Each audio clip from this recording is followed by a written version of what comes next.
Damn you, slippery puddles.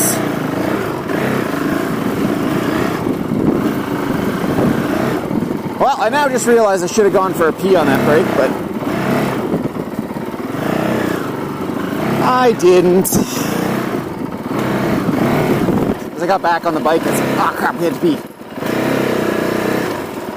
It's quality commentary like this that you're looking for on this channel.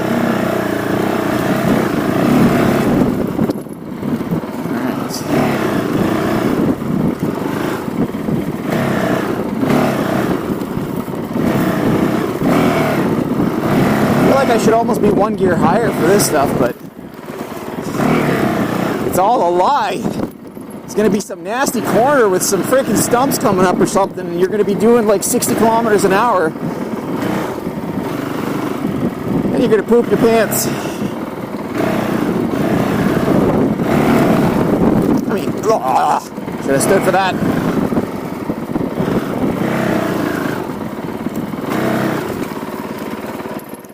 I don't stand for much, but I can tell it's getting bumpy here again, so. Oh, that's the other log hop. We found it.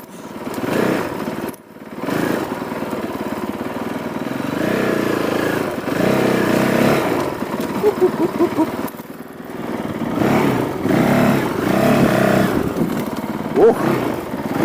All right. Slid out myself on that one. That was fun.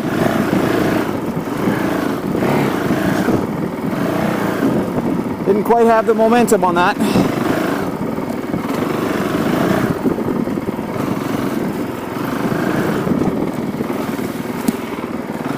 Well, this isn't the most challenging time I think I've come here. This is still easier than when the sand is kind of crappy. Like, especially on these uphills right here. The sand just pours down. Super soft. Oh yeah, that wasn't too bad.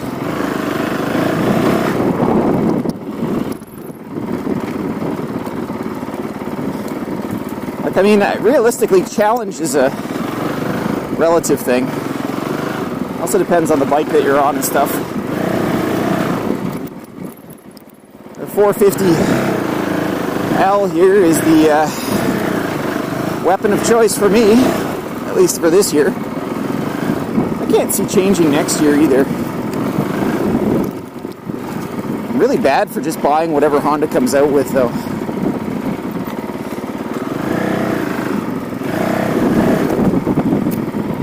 Merrick asked me earlier, he said, so if you had a 250L, and not like the old 250L, because I have that bike as well, but like, if Honda made a version of the 250L, like imagine a 250LX. So you've got a 250X, which I think they came out with a couple of years ago.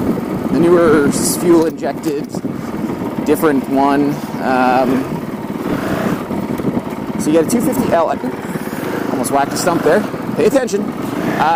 So you get a 250LX, which would be kind of a higher strung, high performance engine like this guy, but also street legal. Would I switch to it? Do I need a 450? And I think the answer on that one is I don't know. I really like this thing. Like, I really, really like this thing. I do like the power. I do like the power delivery. Do I need the power of a 450 all the time?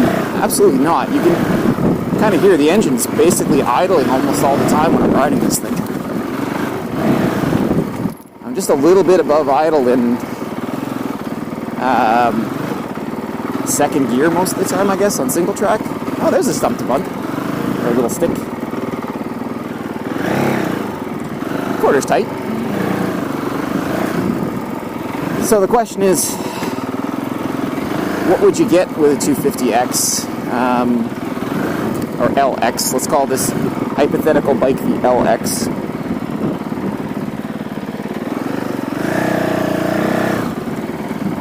I would assume that you would still have to have a lot of the street legal and emissions related weight that Honda added to this bike.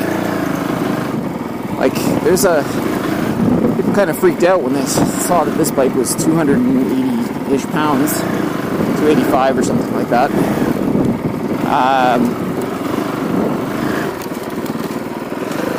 And part of that freak out was the fact that I guess they were comparing it against KTM's, which I guess it's kind of hard to compare them though, the dry weight versus the wet weight type thing. Crunch. I broke that thing. So, it's the dry weight versus the wet weight thing. So when you see these numbers posted on the websites, it's a little harder to compare these things. I totally respect Honda for putting their complete wet weight in there. So I think that gives a better idea of how much the bike actually weighs when you're riding it. So, back to the 250LX.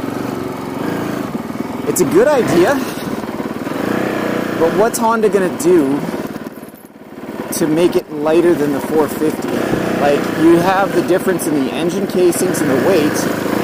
As far as I know, that's not drastically different between the 250s and the 450s anymore. So you add on all the stuff to make the bike nice and quiet, like this guy is. Oh, this is slick. Holy crap, this is slick. All right, we're gonna power through this a little bit. Oh boy. And I just wet my tires and got them full of mud. Yay, oh jeez. It's fun when you can feel the front and the back end slipping on you. Perfect. All right, hopefully they cleared a little. So, yeah, 450, 250 engines, I don't think they're really drastically different in weight. I could be wrong. I don't think so. So you'd end up with a bike with less power for the road and maybe slightly better power delivery for, especially the stuff I'm doing right here. This would be, like I can imagine a 250 would be a little nicer for power delivery for some of this stuff. But how much nicer? Like Honda has to still do all the emission stuff, and I almost wonder if a smaller engine is a bigger challenge when it comes to keeping emissions under control.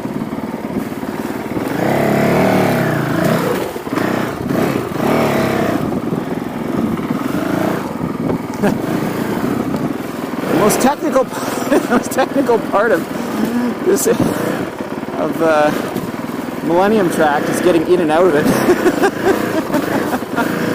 I can imagine people coming in here and just finally getting to the trail, the beginning of the trail, because there's no staging area for this one. You just use Williams for this. Imagine people coming up here and then having to get into the get into this place, and then all of a sudden they're like, I'm tired just from getting in here.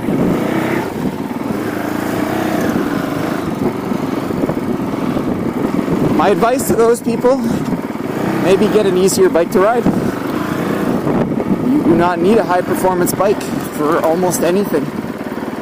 An air-cooled trail bike is absolutely perfect for this kind of stuff.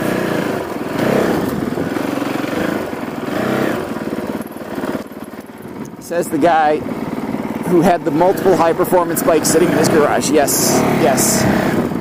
I understand there's a little bit of don't do what I do in this.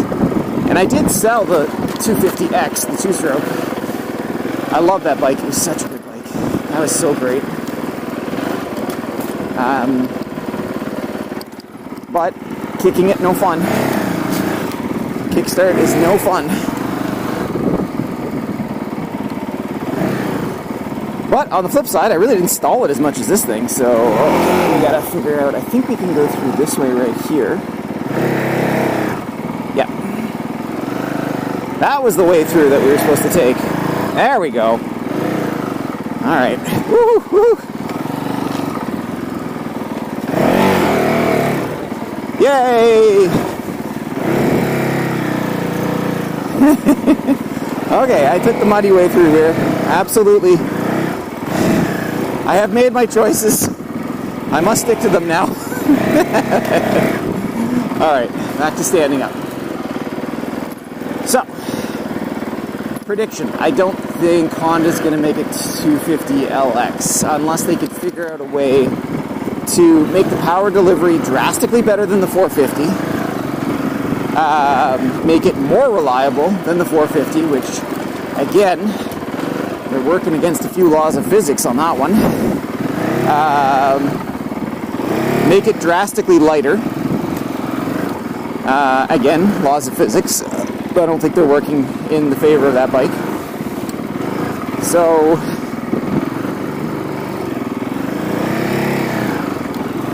yeah, that's basically it.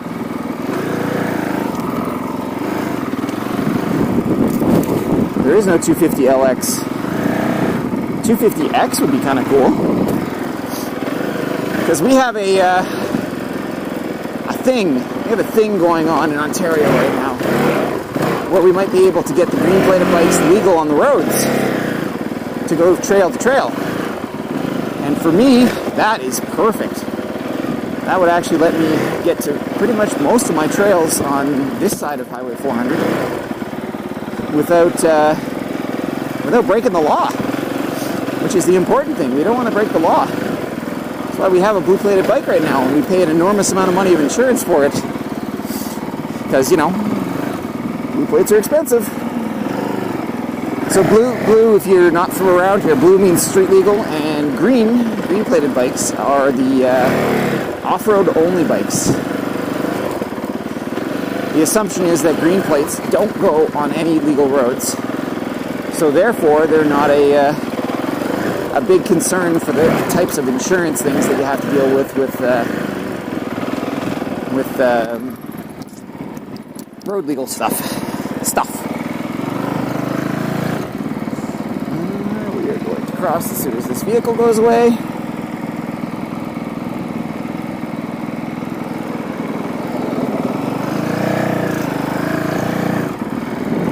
And we should be able to get back in through here. And around the freaking murder stump. There we go. So, if green plate bikes were legal on our roads, legal enough on our roads to be able to get between our trails, like as long as people aren't like trying to go get groceries and stuff with them and ripping up and down city streets, because that'll get everything basically removed way before, you know, we can do anything about it. The way in is right here. Y'all good? Yeah. Awesome. Last time we were out, I dropped the bike right here. I don't think I posted that video though.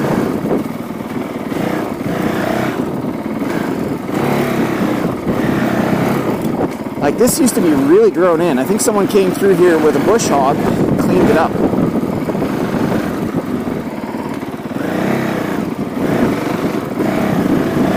It's nice and wide and visible now, and oh yeah, it's gotta be. Or just like a really big whippersnipper or something. My little whippersnipper, my little 49cc whippersnipper, I don't think it's gonna handle this stuff very well. Actually, I don't even think it's that big. I think it's 25cc. It's an itty bitty two-stroke.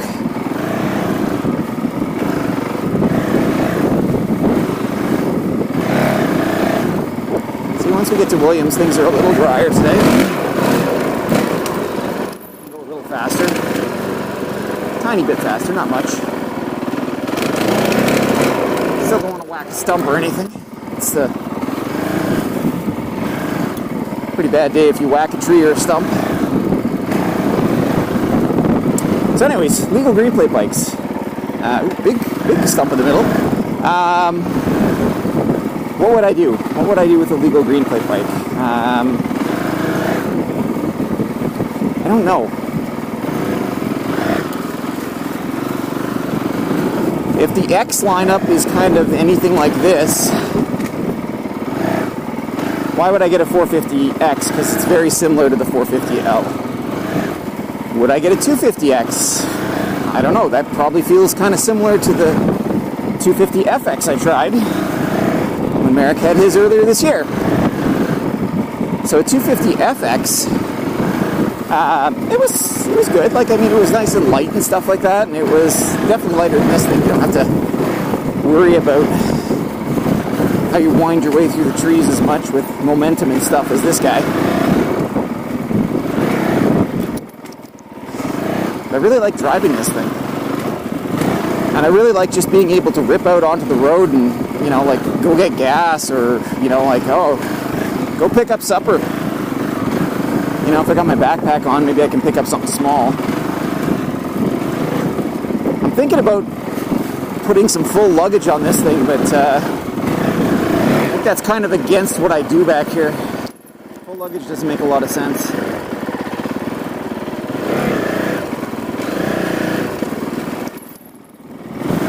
But I see a lot of people turning these things into adventure bikes, and it's like, that'd be cool. You can put some soft bags on there, a little rack at the back, just to keep it off the exhaust, and away you go. Be cool. Oh, that's a little slick.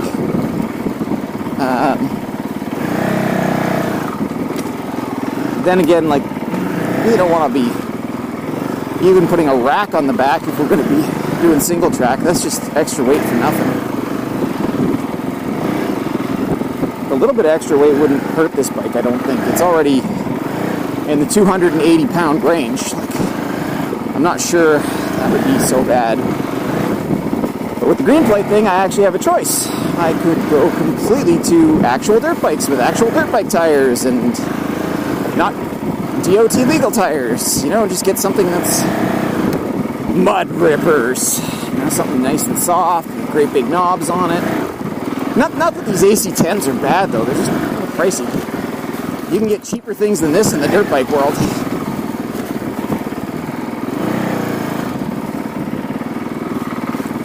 That's a turn that's real easy to miss right there.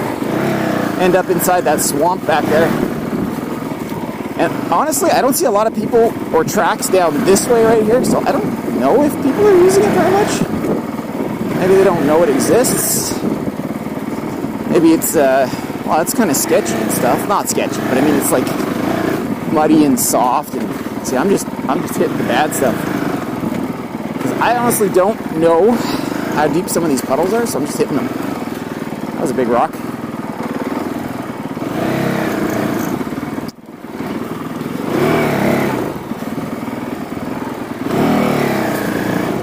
All right. The multiple log hops here. Stand up for these a little easier.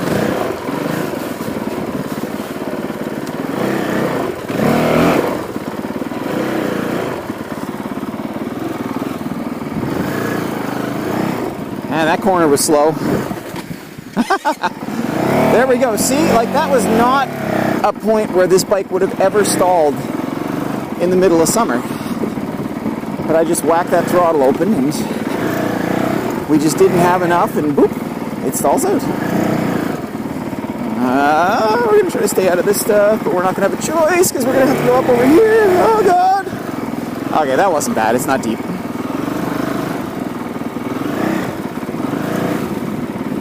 Usually there wouldn't be anything too deep on the single track, but I've been surprised before.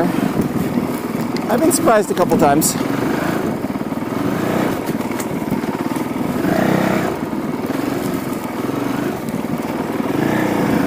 Well, we're getting near the swamp here, and I can kind of tell because this ground is getting mush.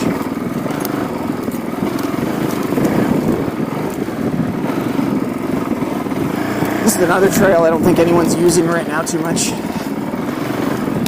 They must be exiting somewhere else that I just totally missed. Alright, we can give the old clutch hand a rest. Oh, they actually do want you to go this way. I think this is the way you're supposed to go.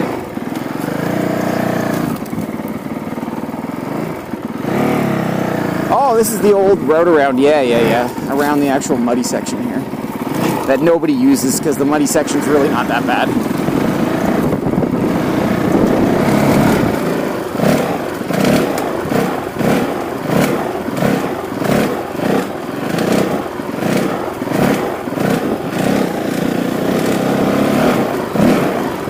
Keep up.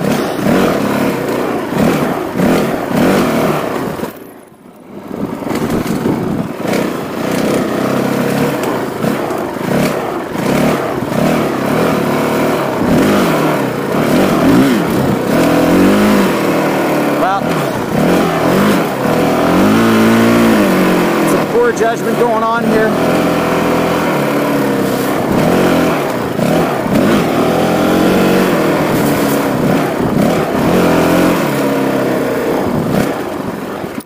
Can't really tell how bad these bumps are, but you know, whatever. Just keep going.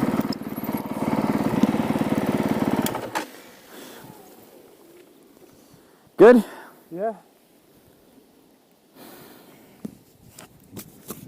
I know what it is. It's probably a sand. There's what? When the sand gets into the sprocket, Yeah. it kind of carries the vibrations like every time you get on a, you know, it's like it makes this Little kind of resonance. Then it gets wet and cleans up. Yeah. It doesn't rattle anymore. So they obviously have some sort of seal between the motor and the sprocket, right? Yeah, the motor is sealed, yeah. Yeah. Because they must expect people to be able to go through mud and stuff like that. Like, it's not like I'm giving you much of a choice today. Every trail we pick is freaking full of mud. Yeah, you're full, completely full, all your back. Yeah. Hopefully you don't have to wear that sweater home. You're gonna get your Volvo all dirty. Yep. Battery still doing okay? Yeah. Perfect. There we go. Moving this thing down a bit. Let's go.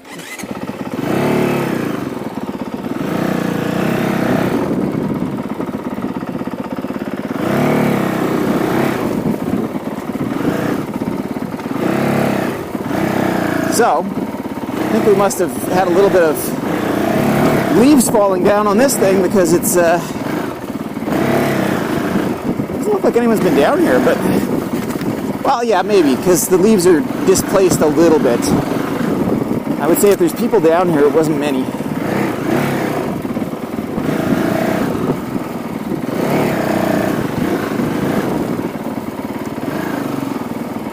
So we're going through Williams the I guess we could call it the normal way.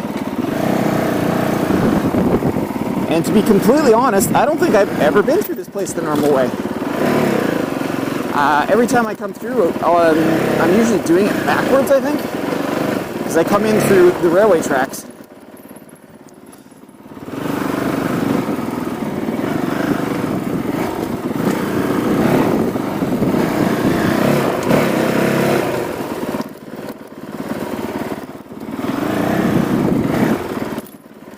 So this is, I wouldn't say new to me. I've been down this trail dozens of times, but I don't think I've ever done this direction. Oh, right, we gotta go around the tree at this point, I think. Yeah.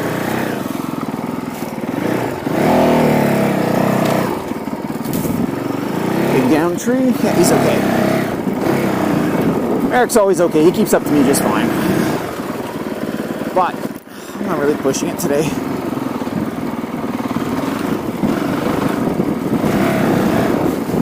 Already kind of exhausted.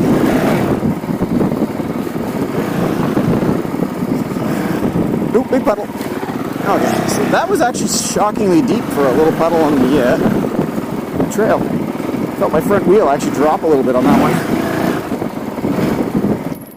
In between the trees. This segment's not really that long. It's one of the newer segments that was just recently cut. I think we gotta go around this way. Oh boy, that was deep. Whatever that was. Come this way. Merrick might not know even where we are right now because of tackling this the complete opposite way. Look at all these new trails. This is amazing.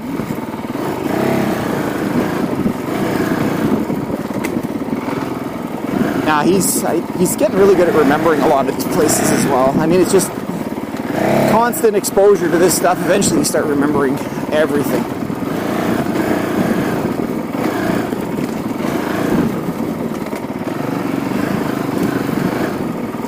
Last time we came down here, there was a two women, I guess, who were hiking, maybe, on this trail. This trail's kind of greasy and muddy. I'm not sure why I don't want to hike on it too much. Unless there's another hiking trail that kind of goes through here. Oh, bridge. Always got to jump off the end of the bridge. That's like just a thing. If you don't jump off the end of the bridge, you didn't have fun on the bridge.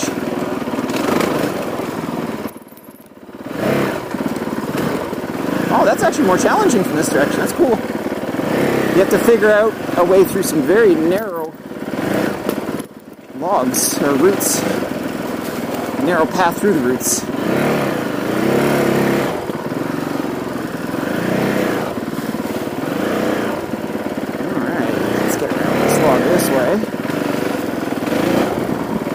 You can tell this is a new trail because a lot of alternate routes are being broken in on it. Okay.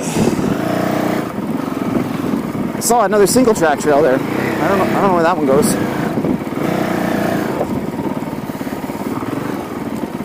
Every once in a while in the fall you can see that sometimes the trails are cut a little close to each other. Whoa, there we go. That was a route that time. I could actually feel the route kind of sliding on my, boom, there we go, mud. You feel the roots sliding on my rims.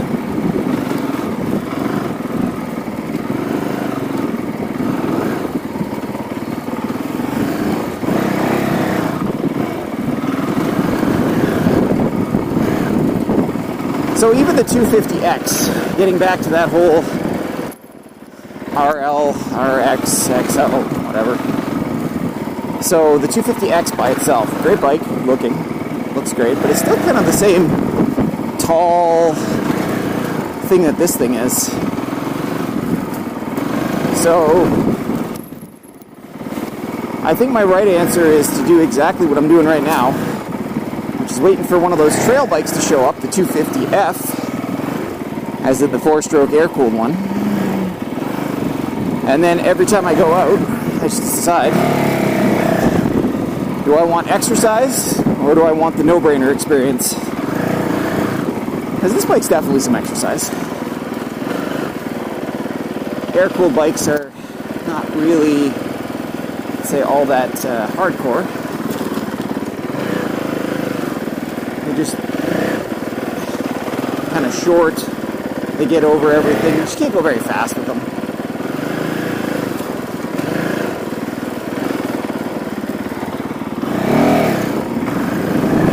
Where these people were walking last time, so there must be, yeah, see, there's kind of other trails around here, so maybe they're related. Or maybe it's the same trail I just came down, and it's just the other part. That sounds like the kind of detail I would miss pretty easily.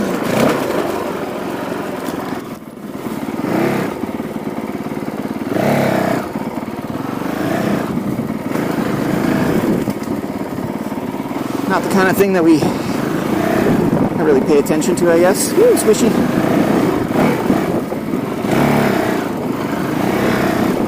Oh, that was nice and smooth. Very cool. Oh, we're still going. Oh, wait. I had to stop. Couldn't see what the trail was. Ah.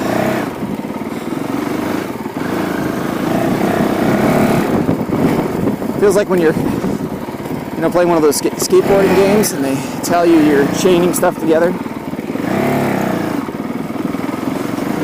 It's like I had gotten like 2 combos in and then it was like, maybe 3 in.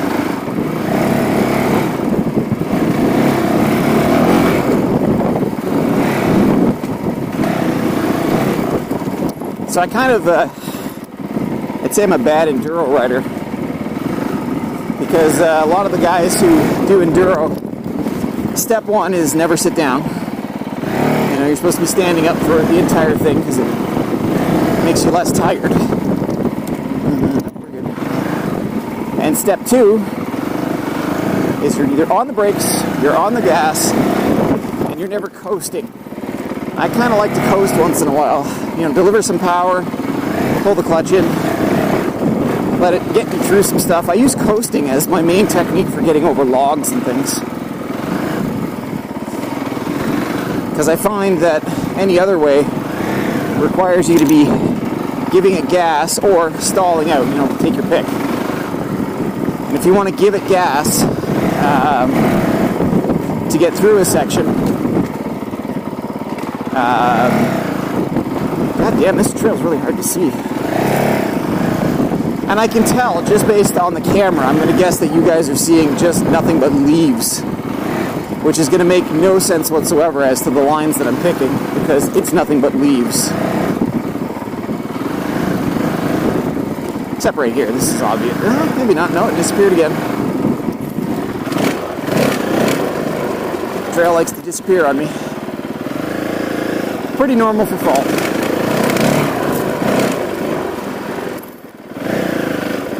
I think this is called the deciduous forest.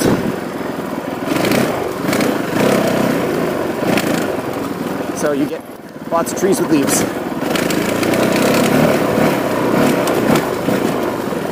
So, the other advantage is I can't really see the bumps, so I'm not scared of them. Kind of just pound your way through them. See, I'm gliding right there instead of on the gas or on the brakes. I find that whole technique of on the gas and on the brakes is not super fun. It kind of wears you out quicker. See, you just glide, get over stuff. Feels fast. I know it's not fast compared to accelerating. So behind me,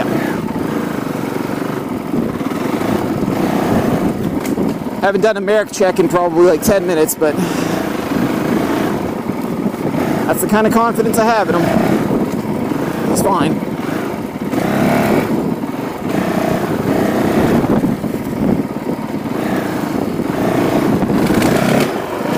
So at least I got to do something new and different today-ish. Woo-hoo. Corner. Kind of new and different-ish, which is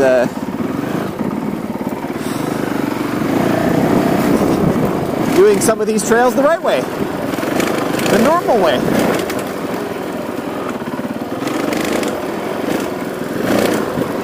See, with enough momentum, I could be standing up second gear and just not really touching anything. This one I'm going to have to touch. Just because, well, that was slippery on the corner, or on the high part. Just got to start assuming that everything is slippery all the time. Because that assumption is probably correct right now. Woo-hoo. Stumpy. We almost put the front tire into Mr. Stumpy back there.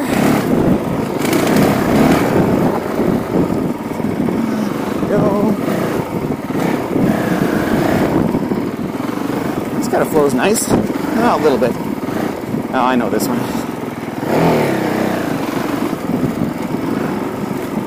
It says, don't go there, don't go there. What? Oh, that's the way out. Yeah, they don't want that people going that way. That gets us to the double track. They should just open that up. Some people might want to bail out at this point. Why continue if you're going to get exhausted and hurt yourself? Because this beginner trail, or this entry trail is already long enough.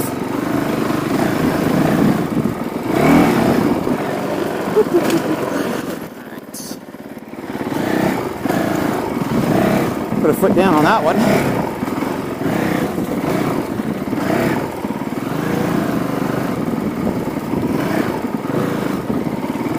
Okay, I'm going to say this is working pretty well because I don't even know where the hell I am right now. I ride this place all the time. And doing this trail backwards is enough to confuse the crap out of me. Oh, okay. Thanks for coming out and going this way. Still behind me. Still good? Yeah. Okay.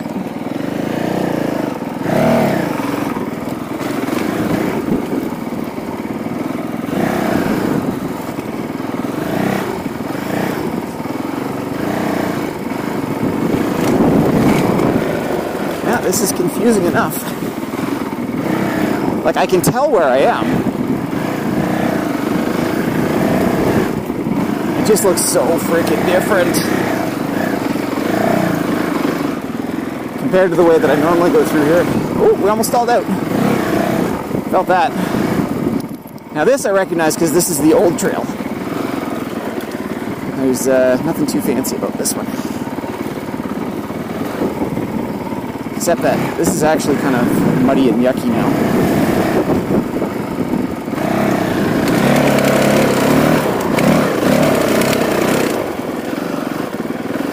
No idea what was on that hill. Couldn't tell if there was big dips or freaking roots or anything. Leaves covered it. Boop, boop. I stepped down. Little step down. The mountain bikes do much more impressive step downs than we do on these trails. That's for freaking sure.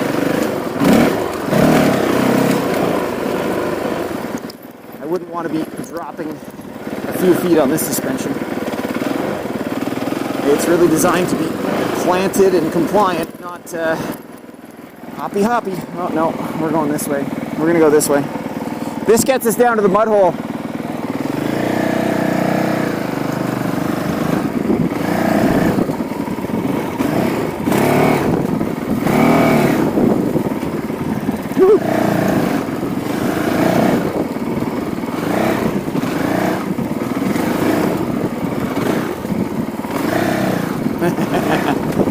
Okay, so we're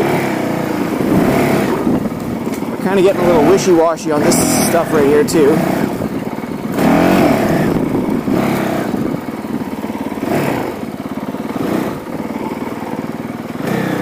Just wasn't lined up very well for that one.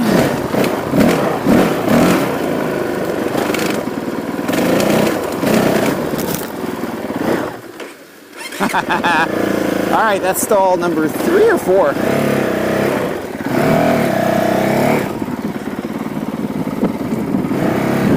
If I would have let out the clutch on that one, I probably would have been able to start it without even the starter. She would have been on bumpy start on that one.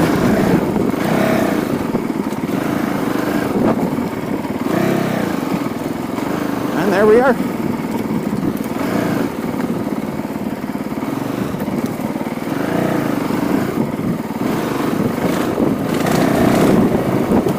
Back to the sandhills.